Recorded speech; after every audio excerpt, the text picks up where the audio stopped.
Salut mes chers étudiants en troisième année de collège Biof. Aujourd'hui, on va expliquer ou bien je vais vous donner un petit schéma représentant l'immunité spécifique cellulaire. La dernière fois, on a parlé de l'immunité spécifique humorale. Aujourd'hui, on va détailler les étapes de l'immunité cellulaire sous forme d'un schéma. L'immunité cellulaire, c'est une réponse immunitaire qui fait intervenir des cellules de notre corps. Il s'agit de quelles cellules? Il s'agit de quels soldats? Comme vous les voyez là, ils sont déjà prêts. Oui, T, ce sont les lymphocytes T. Oui, ce sont les lymphocytes T qui interviennent dans l'immunité cellulaire. Au contraire de l'immunité humorale, ce sont les lymphocytes B qui interviennent. Donc, comme vous voyez, commençons par l'observation, ce schéma-là. L'observation microscopique qui montre un lymphocyte T reconnaissant une cellule infectée par contact. Comment ça? Tout se déroule selon 3 phases, mes chers élèves. Première phase, c'est la phase de reconnaissance spécifique. Comme vous le savez déjà, je l'ai déjà dit, je le répète, les lymphocytes T, ils possèdent au niveau de leur membrane de certains récepteurs membranaires des protéines qui sont capables de reconnaître tout ce qui est intrus à notre corps, qui sont capables de reconnaître une cellule infectée par un virus. Donc, comme vous voyez, c'est la première phase, c'est la phase de reconnaissance spécifique. Lymphocyte T spécifique reconnaît la cellule infectée par le virus. Donc, qu'est-ce qu'il va y avoir? Activation de la lymphocyte T, la sensibilisation, l'excitation et la stimulation de lymphocyte T qui va se multiplier. On passe maintenant à la phase, comme vous voyez, je vais régler la photo pour vous, à la phase de multiplication, la phase de multiplication et de différenciation, durant lequel les lymphocytes T, ils vont se multiplier et ils vont se différencier en 2 groupes.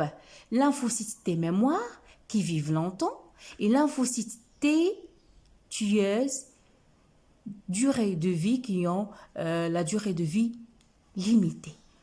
Donc ça, c'est la phase 2. On passe à la phase 3 qui est la phase effectrice. Qu'est-ce que vous voyez? Donc si vous regardez avec moi, ici on a observation microscopique qui montre une cellule infectée lors de sa destruction. Comment se fait la destruction? Lorsque il y a la liaison entre les lymphocytes T et la cellule infectée par le virus, les lymphocytes T, mes chers élèves, ils libèrent des substances capables de perforer la membrane de la cellule infectée, ce qui permet la pénétration de l'eau qui va conduire à l'éclatement de la cellule infectée, elle va mourir. Donc, je suis en train de vous expliquer la phase effectrice. Donc, comme vous voyez, grâce aux substances sécrétées par les lymphocytes T, l'éclatement de la cellule, la lyse de la cellule cible, et là, ça va venir nos cellules qui nettoient notre corps, les cellules phagocytes, les cellules phagocytaires, par phénomène de phagocytose, ils vont éliminer la cellule détruite. Donc, qu'est-ce qu'il reste, comme vous voyez sur ce schéma-là? Ce sont que des débris de la cellule détruite. Donc, ce que vous devez retenir, vous devez connaître ce schéma-là, que l'immunité cellulaire, mes chers élèves, il fait intervenir les lymphocytes T. Il se fait selon 3 étapes. Phase de reconnaissance spécifique, dans laquelle les lymphocytes T, il reconnaît la cellule infectée, ils vont être sensibilisés. Phase de multiplication et de différenciation. Les lymphocytes T, ils vont se multiplier, ils vont se proliférer, ils vont se différencier en 2 groupes. Lymphocytes T mémoire qui vivent longtemps et lymphocytes T tueurs. Et la phase effectrice, comme vous voyez, par contact. Les lymphocytes T vont libérer des substances toxiques qui sont capables de perforer la cellule infectée, ce qui permet l'entrée de l'eau, puis l'éclatement de la cellule infectée et l'élimination de cette cellule infectée par les phagocytes.